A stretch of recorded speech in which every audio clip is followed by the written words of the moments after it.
We only got approved to get on the flight 30 minutes before boarding. Once we landed in Johannesburg, there was just nowhere for us to go. You know, I haven't been home for a winter in like 14 years.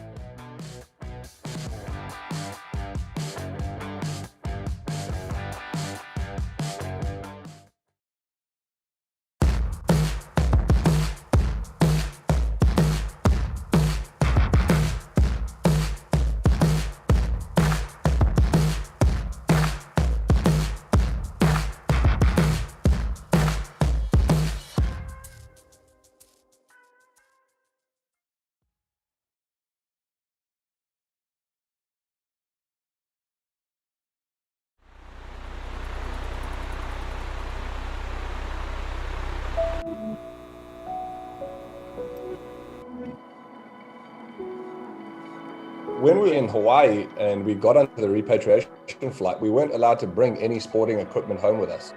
That basically left us with no equipment at home, but what that actually did was it gave me the opportunity to go and work really closely with my dad again and kind of just build our brand and our relationship on a professional level. That was really something that I feel like now, looking back at it, just everything happens for a reason, and that was definitely a good one.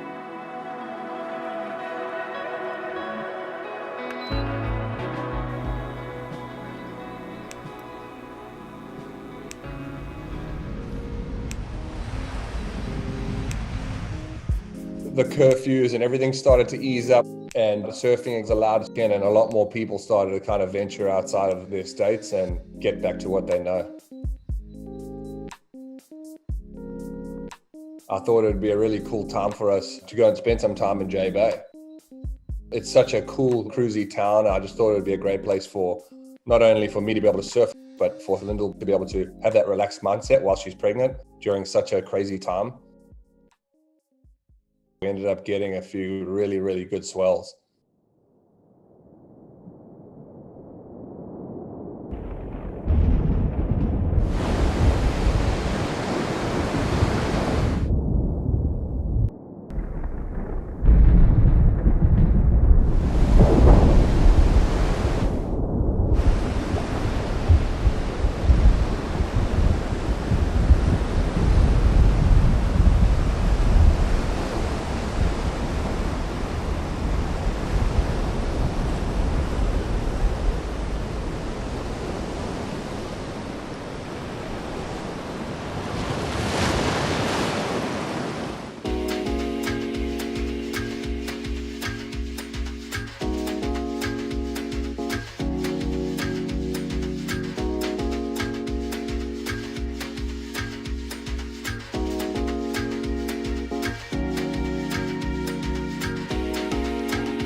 Yeah, I think as South African people, I think the culture is definitely raised on making lemonade out of lemons. So when everything kind of went pear, just kind of saw everybody pick up whatever they do best and whatever they're passionate about and do it with a smile on their face and just keep going.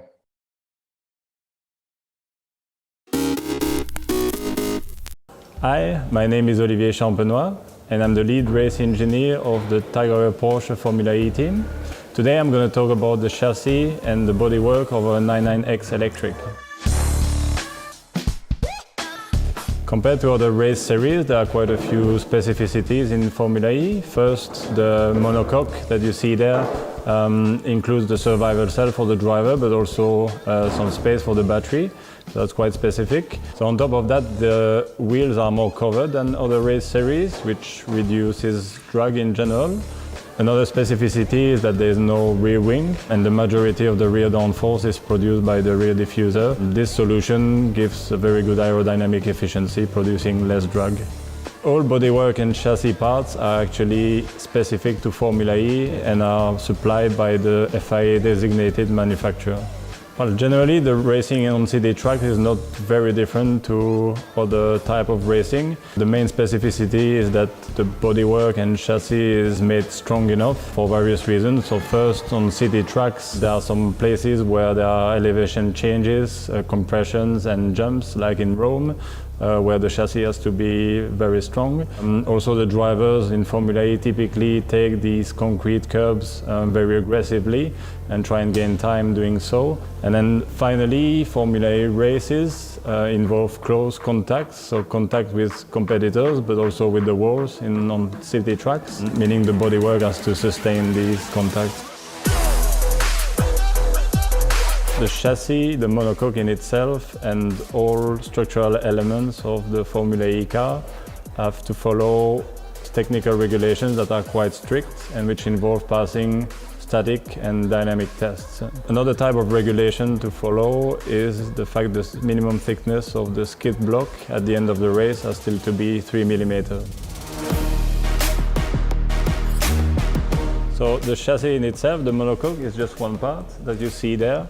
But in total, all the structural elements, including all screws and small fixtures, represent around 1,500 parts on the Formula E car. Typically, as with most modern race cars, the chassis and the bodywork is made of carbon composite. So it's a material that is used for its high rigidity to weight ratio. The monocoque itself that you see there weighs around 90 kilo. As a reference, the total car weight is 903 kilo in Formula E, including driver, and the battery itself weighs 400 kilo. Then we also make a difference between the structural parts and the non-structural parts in general, like pure bodywork parts. So besides the monocoque, the chassis that you see there, there are also some important structural elements that connect to it. First is obviously the front nose that comes here. The front suspension connects here with the steering system. Then under the monocoque there's the floor with the skid block attached to it, and then finally at the back the rear crush or the rear structure, which we also call gearbox carrier. Then comes the engine cover or rear cover, and finally all the elements that come underneath, which starting from the back with the diffuser, the floor and the skid block that connects into it. Then we also add some ballast that we typically put at the front and at the rear on the chassis to make sure that the weight of the car matches the regulations. So starting from the monocoque, the bare monocoque that you see there, it takes around 2 days for us to fit all our lines and looms into it and get it ready for an assembly into a full car. Then at the racetrack, when we need to change chassis, we actually have a spare chassis ready to go, and it's just a question of assembling a powertrain into it and getting it ready in 1 hour or 2. So in general, the regulations are very strict on what we can change on bodywork. There are only a few little things we can do. The first thing is the livery. It's free. Then there are some possibilities to adjust the bodywork parts that are not structural within a range of 50 millimeters. And then finally, we can tape any hole in the bodywork, and typically we do that for aerodynamic efficiency. In Formula E, all chassis and bodywork parts are provided by the FIA designated manufacturer. So it means Porsche only manufactures a very limited amount of parts itself, and this involves the rear casing, so the rear structure that holds the rear suspension and that incorporates the gearbox and the powertrain. The most important parts of our Formula E car in terms of aerodynamics are the following. First, there is the front wing, which incorporates the front wing flaps. There's the rear diffuser. These are the main elements producing downforce. There are also some important elements like the underfloor, the keel, the skid blocks and the front fenders. And that's it. In terms of safety in case of a crash, there are some important elements. The most obvious one is the halo on top of the monocoque that protects the driver's head. There's also the roll hoop that is there to also protect the driver. Then for the front impact, there's the nose with the front crash structure. There are some side cones that you can't see, which also protect the drivers from a crash from the side. And then finally, the rear crash structure that comes here and that also protects the driver from a crash from the back.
.722 is over in England since June for the memorial of Sir Stirling Moss, and today we tried to fire up the engine, did some laps here to check if everything works, and we're happy so far. We're at the Royal Naval College in Greenwich because basically it's like a sort of stunt double for the centre of London. It's where people like Bond and such like come and film, so that they've got somewhere that looks like Whitehall but is all closed roads. This is where the camera guys have the time to sort of indulge themselves a little bit and get all those details. The car looks great from every angle, and we're really looking forward to someday where we're going to be actually taking this out on the streets of London. The 722, Sterling Moss's car, back to his house. It's going to be something really special.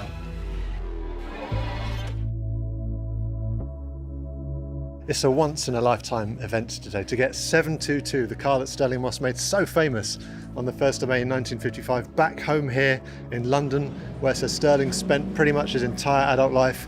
It's truly magical. We've had a helicopter up in the sky, we've had people along the entire route through Westminster, and then coming back to Mayfair here. The car was filmed car to car with a tracking vehicle, and cameras inside the car as well, just to capture everything once. We had one chance to do this.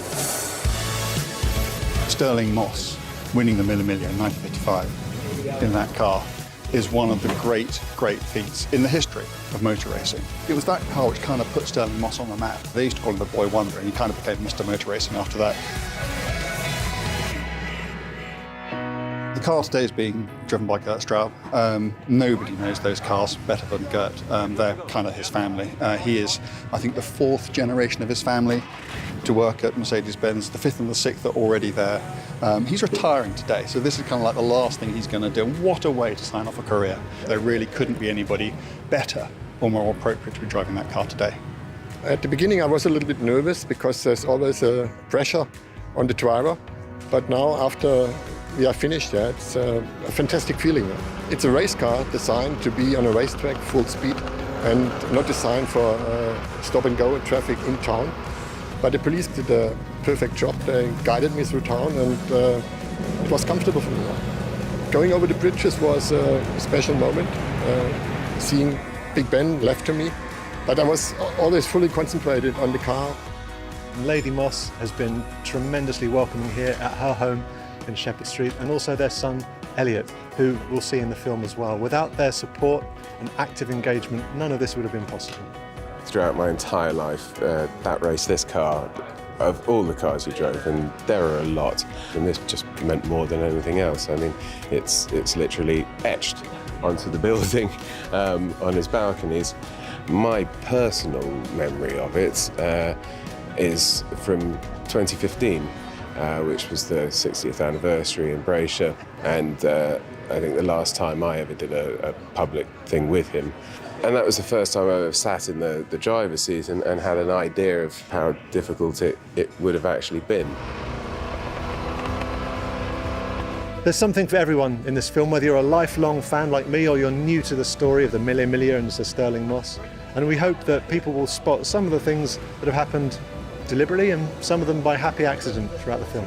And I think it's only fitting that 722 moves to a new phase of its life, and we'll be taking her back to the museum in Stuttgart, where millions of people a year will get to see her up close and in person. And of course, for all of the rest of us, there's always this fabulous film.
and thinking I don't feel alright. Screw loose in my head, I feel so dead until I get it right. You know we coming for it, oh, we gon' see the light. Until then, I'm just in the night.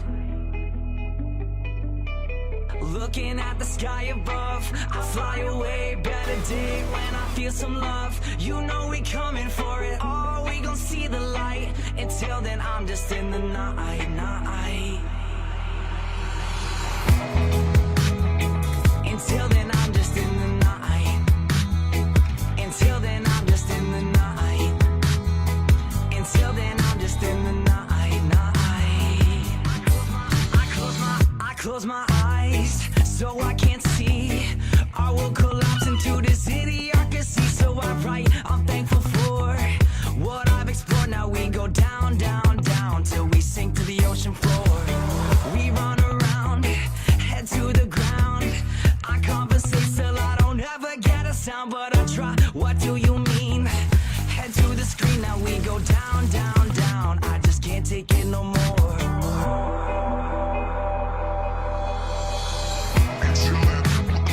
Until then, I'm just in the night. Until then, I'm just in the night. Until then, I'm just in the night, night. I got diamond flow. Game major with a mind like a minor, no. Think deep like a minor, though. I'm a dinosaur, been around since the time before. I'm all in my zone. Cloud on my tongue, got a mind of its own. Donnie was out of his element. I was like, chill, Walter, just shut up and ball. Yeah, vibe on a nice wave. Staying on point like a night blade. I'm sipping on something that feels like it might have a bit of the essence of nightshade. Hey, a flicker of light. Found what I needed and kept it in sight. You kept on looking behind you. I was in line to send it all into the...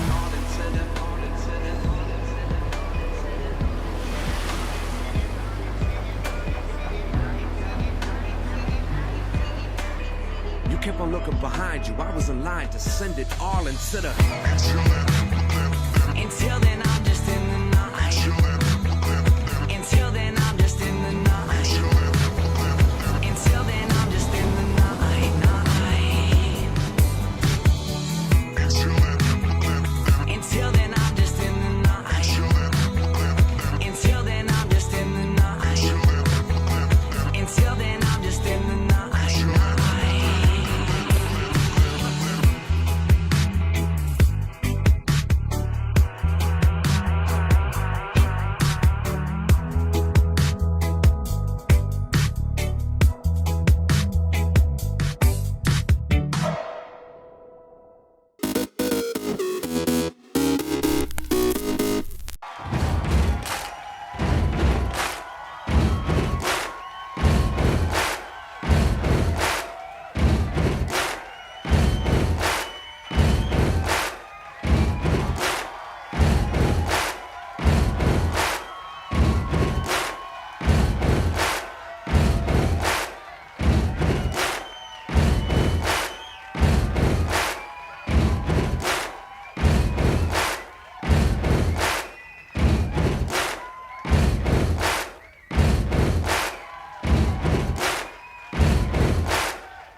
To the fans, to the followers, and the haters. But it doesn't matter. Come with us to the blood, to the sweat,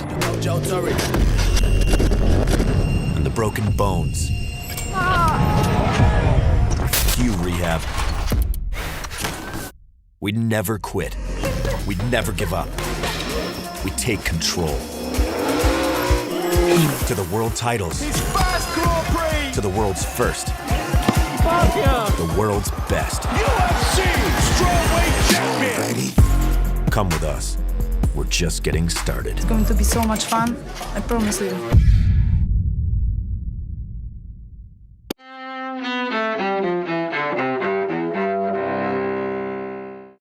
Hey, April 21st, 1910. Writer and humorist Mark Twain dies of heart disease in Redding, Connecticut at age 74. Among his works, Huckleberry Finn, Tom Sawyer, and The Prince and the Pauper. 1926. We can make sense of the future if we understand the lessons of the past. Britain's Queen Elizabeth II, who has ruled for more than half a century, is born in London. 1918. During World War I, Baron Manfred von Richthofen, the German flying ace known as the Red Baron, is killed in action. And 1977.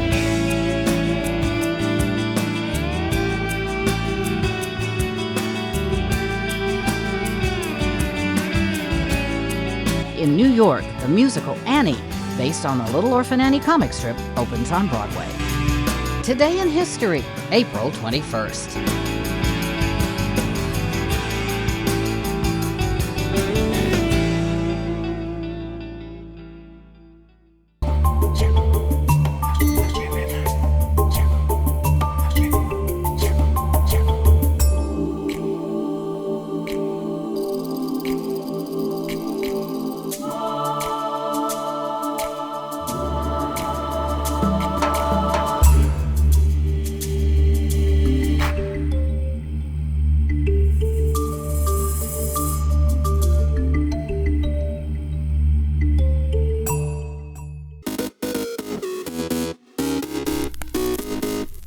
Welcome back in our studio, and in today's news,